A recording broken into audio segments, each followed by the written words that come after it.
everyone, it's Fitz with the Daily Delivery. Hope you're doing well. I am great despite Saturday's pitiful second half performance by the Kansas State Wildcats. Woo! Did you see Jerome Tang's post-game press conference? That man was not happy with his players. In fact, he went out of his way to thank the fans for doing such an incredible job while his team didn't seem to play with much inspiration, much want to, much will to win. It was awful. It was really a sad performance in the second half, and something honestly we haven't seen from a Jerome Tang team. And to say he was displeased is an understatement.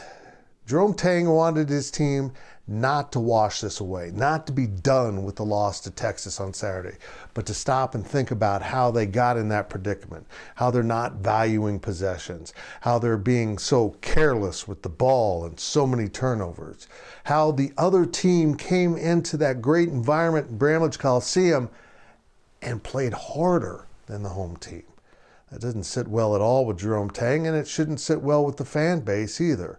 But maybe it was just a one-off. Maybe this team just kind of had a bad day at the office. I don't know. But I do know this.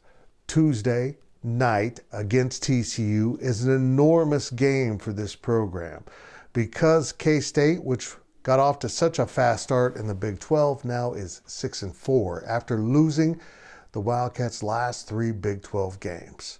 Now, granted, these have been against great opponents. You lost at Iowa State and Kansas. Okay, on the road, I get it. And then you come home and lose to Texas, the team that now sits atop the Big 12.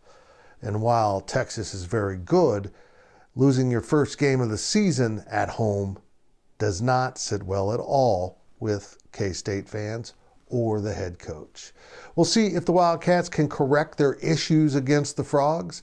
I'm not sure it is going to be as easy as you would like to think. They've fallen into some really bad habits, and Marquise Noel needs to rediscover the player he was earlier in the season when everything looked easy. Now everything looks hard, and Keontae Johnson needs to kind of buckle down his game a little bit, not over-penetrate, not get yourself into foul trouble, which was a significant problem on Saturday.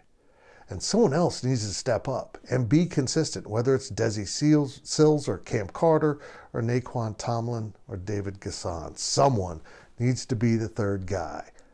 This team has a lot of potential, and it could go a long ways in the postseason, but not with the kind of effort we saw on Saturday.